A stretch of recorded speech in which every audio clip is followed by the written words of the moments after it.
Hi everybody, it's Krish Kandai here and welcome to a special edition of FAQ, Faith and Quarantine. Because it's Holy Week beginning today, I thought we'd try something different. We're going to be looking each night at the different things that Jesus said as his last words from the cross. And we'll use that to show that they have something to teach us about life in quarantine.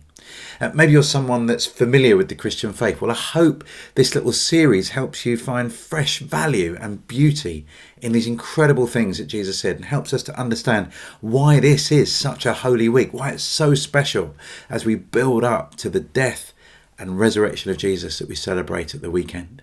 Or if you're someone exploring faith, maybe you'll get your head around why Christians want to celebrate the death of Jesus, why the most famous Christian symbol is the crucifix. Jesus on a cross, or often just an empty cross, demonstrating that Jesus didn't ultimately end his life on the cross. He died there, but he rose again, and therefore it's an empty cross. But maybe that's perplexed you. Why is the cross so important? Well, my hope will be as we examine the last things that Jesus said, we'll be able to explore why this matters so much. And you can follow this on YouTube or on my Facebook page, and I'm really open to questions and comments. So if you've got any ideas of what else we should be covering in this little season, do let me know. But I hope this is helpful. Today I want us to look at one of the last things that Jesus said when he said, "Father, forgive them, for they know not what they're doing." Let me read you the context of that. It's in Luke's Gospel.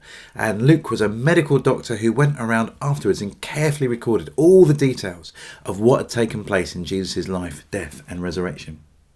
And it says this in Luke chapter 22, verses 32 to 38.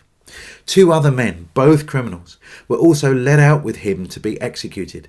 When they came to the place called the Skull, they crucified him there along with the criminals, one on his right, the other on his left. Jesus said, 'Father, forgive them, for they do not know what they are doing.'" It's interesting, isn't it? When Jesus is approaching his death, as he's had nails driven through his hands and through the back of his feet, as he's put on a Roman gibbet, which is a way of declaring to the world that the Roman Empire is mighty, and anyone who dares to challenge them is just going to be tortured, made to look foolish, stripped naked, made to look like a nothing, demonstrating their weakness and the empire's strength. In the middle of that, in the middle of Jesus being used as a PR stunt for the Roman Empire, Jesus says, "Father, forgive them, for they do not know what they're doing." Well, at one level, people really did know what they were doing. They were taking their power and abusing a man through it. They were stripping him naked. They were mocking him. They were taunting him. They were causing as much pain as they possibly could to him. They knew exactly what they were doing, and they were masters at execution. But at another level, maybe they didn't understand. Maybe they didn't know that they were killing God. In the book of Acts, it says, "You killed the author of life," the one that spoke the universe into being. Maybe they didn't quite grasp what they were doing to Jesus. Friends, we're living in a time of great global division. There's a massive gap between the rich and the poor. There's been increased infighting between nations. We're seeing even in Western democracies, fights between those that want to be connected with the rest of the world and those that would rather back off a little bit. Both those that are on the right or on the left. We're seeing increasing division. And one of the things that's missing in our public discourse, one of the things that's missing in our public life, is how to find reconciliation when we've disagreed.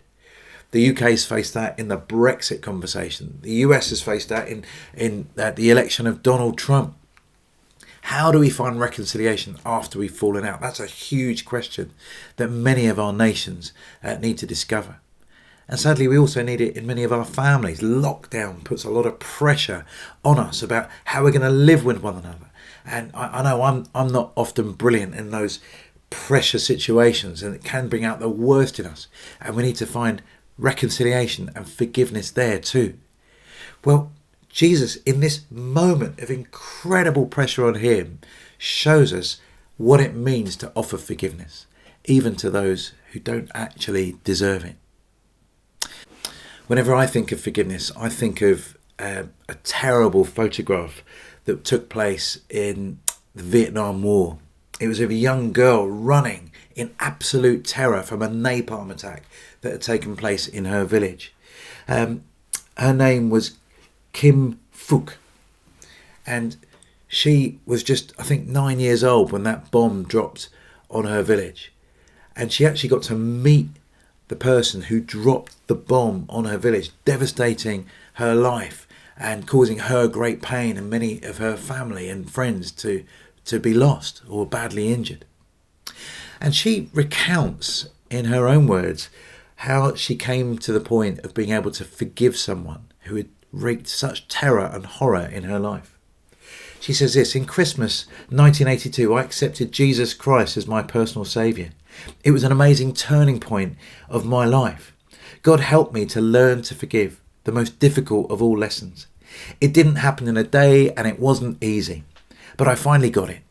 Forgiveness made me free from hatred. I still have many scars on my body and severe pain most days, but my heart is cleansed.